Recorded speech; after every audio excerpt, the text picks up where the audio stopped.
নমস্কার বন্ধুরা, চেটেপুটে চ্যানেলে আপনাদের সবাইকে স্বাগত। আজকে আমি আপনাদেরকে চটপটা গ্রিন টমেটোর একটা রেসিপি করে দেখাচ্ছি। খুব সুস্বাদু রেসিপি। আপনারা এটা বানিয়ে কিন্তু ফ্রিজে স্টোর করে রেখে দিতে পারেন। যে কোনো সময় পরোটার সাথে ডাল ভাত সবকিছুর সঙ্গে কিন্তু আপনারা এটা খেতে পারেন, খুব ভালো লাগে খেতে। চলুন এটা বানাতে আমার কি কি লাগছে সেটা আমি আপনাদেরকে বলে দিই। দেখুন, এই চটপটা গ্রিন টমেটো বানানোর জন্য আমি এখানে 5টা টমেটো ইউজ করেছি। এগুলো গ্রিন টমেটো একটু স্বাদটা কিন্তু টক হয়। আর রয়েছে 2টো কাঁচা লঙ্কা আর 1 টেবিল স্পুন সর্ষে বাটা রয়েছে। ব্যাস, এতেই আমার রান্নাটা হয়ে যাবে। আপনারা এখানে মিষ্টিতে চিনিও ইউজ করতে পারেন, গুঁড়ো ইউজ করতে পারেন, যেটা আপনাদের খুশি। তাহলে চলুন এবারে রান্নাটা শুরু করি। তার আগে বলে দিই, আমি টমেটোটাকে কিন্তু ভালো করে ধুয়ে অর্ধেক করে নেব। তারপরে কি করছি আপনাদের দেখাচ্ছি। চলুন, আমি হিটে একটা কড়াই বসিয়ে দিয়েছি। আমি সামান্য একটু সর্ষের তেল এখানে ব্রাশ করে নিয়েছি। তেলটা গরম হয়ে গেছে। এবারে যে টমেটোগুলোকে আমি হাফ হাফ করে নিয়েছিলাম, দেখুন, এবারে টমেটোটা আমি এই তেলের মধ্যে এরকম ভাবে দিয়ে দিচ্ছি। ফ্লেমটাকে আমি মিডিয়াম টু হাইতে রেখেছি। এবারে আমি ঢাকা দিয়ে দেবো। এটা একটু পোড়া পোড়া মতো হবে। কিছুক্ষণ বাদে আপনাদের আমি দেখাচ্ছি। দেখুন, কিছুক্ষণ বাদে আমি ঢাকাটা খুলে নিলাম। এটা একটা পোড়া পোড়া গন্ধ বেরিয়েছে। এবার উল্টে দেখি, আর একটু হবে।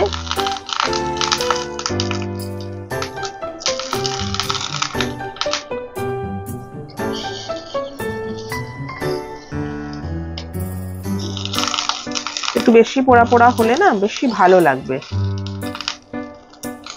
মানে এর ভেতরে গন্ধটা ঢুকে যেতে হবে।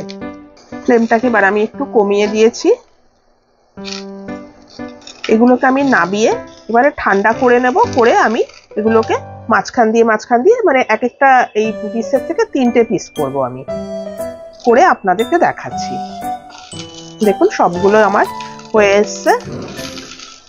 এই দেখুন, এবার আমি ফ্লেমটা অফ করে দিচ্ছি। দেখুন, টমেটোগুলো ঠান্ডা করে আমি এই যে কেটে নিয়েছি।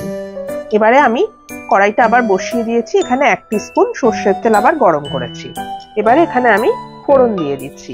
একটা শুকনো লঙ্কাকে আমি অর্ধেক করে প্রথমে দিয়ে দিলাম, আর দিচ্ছি হাফ টিস্পুন সর্ষে, কালো সর্ষে আমি দিচ্ছি। সর্ষেটা একটু ফুটুক, মানে হয়ে গেলে দেখবেন ফুটবে, তবেই কিন্তু গন্ধটা ভালো আসে। সামান্য একটু কাঁচা লঙ্কা কুচি দিয়ে দিচ্ছি। এটা এইভাবে বানিয়ে কিন্তু আপনারা ডাল ভাতের সঙ্গেও খেতে পারেন, আবার রুটি পরোটার সাথেও কিন্তু খেতে পারেন। ফোড়নটা আমার হয়ে গেছে। এবার আমি টমেটোটা দিয়ে দিচ্ছি। এই গ্রিন টমেটো কিন্তু সেদ্ধ হতে একটু সময় নেয়, একটু শক্ত থাকে, তো সেজন্য দিয়ে দিচ্ছি স্বাদ মতো নুন। নুনটা কিন্তু একটু কমের দিকেই রাখবেন।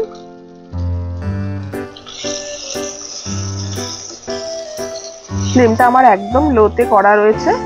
এবারে আমি কিছুক্ষণের জন্য একটু ঢাকা দিয়ে দিচ্ছি। নুনটা দিয়েছি, একটু নরম হতে হবে। এবারে কিছুক্ষণ বাদে আপনাদের দেখাচ্ছি। দেখুন, আমি এবারে ঢাকাটা খুলে নিলাম।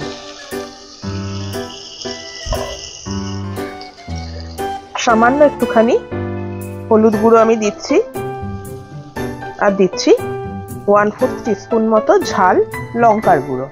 এটা কিন্তু আপনারা আপনাদের স্বাদ অনুসারে দেবেন। ভালো করে একটু মিশিয়ে নিচ্ছি। একটু জল দিয়ে দিচ্ছি আমি।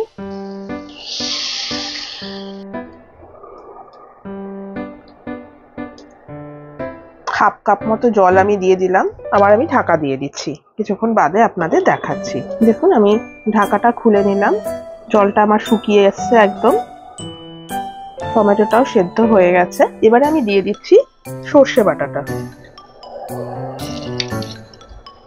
যে বাটিটা আমি সর্ষে বাটাটা রেখেছিলাম, সামান্য একটুখানি জল আমি ওটা ধুয়ে দিয়ে দিচ্ছি। একটু মাখা মাখা টাইপের হবে। টক মিষ্টি ঝাল একটা স্বাদ হয়, ভীষণ ভালো লাগে খেতে। আর দিয়ে দিচ্ছি চিনি।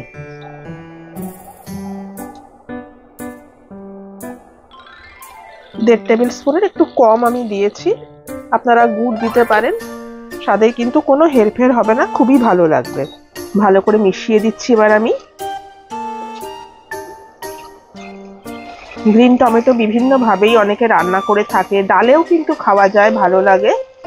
এভাবে যদি না করে থাকেন কখনো, একবার করে দেখবেন, খুব ভালো লাগবে খেতে। এটা আমার একদম রেডি। এবার আমি ফ্লেমটা অফ করে দিচ্ছি, দিয়ে কিছুক্ষণ স্ট্যান্ডিং টাইম দিয়ে আপনাদেরকে সার্ভ করে দেখাচ্ছি। টমেটোটা কিন্তু পুরো গলবে না, একটু এরকম থাকলেই কিন্তু বেশি ভালো লাগবে। চলুন এবার আমি ফ্লেমটা অফ করে দিচ্ছি। দেখুন আমার চটপটা গ্রিন টমেটোর রেসিপি রেডি। আমি এভাবে সার্ভ করলাম। আপনারা কিন্তু অবশ্যই বাড়িতে একবার এটা ট্রাই করবেন, এভাবে দেখবেন আপনাদের কিন্তু খুবই ভালো লাগবে। আমার এই ভিডিওটা যদি আপনাদের পছন্দ হয়ে থাকে তাহলে অবশ্যই একটি লাইক করবেন, আর আমার চ্যানেলটিকে সাবস্ক্রাইব করে আমার পাশে থাকবেন প্লিজ। আর পাশে থাকা বেল আইকনটিকে প্রেস করবেন, যাতে আমি যখনই কোনো নতুন ভিডিও আপলোড করব তার নোটিফিকেশন খুব তাড়াতাড়ি আপনাদের কাছে পৌঁছে যাবে। তাহলে আজকে চলি, আবার চলে আসবো অন্যদিন নতুন কোনো রেসিপি নিয়ে। সুস্থ থাকবেন, ভালো থাকবেন, নমস্কার।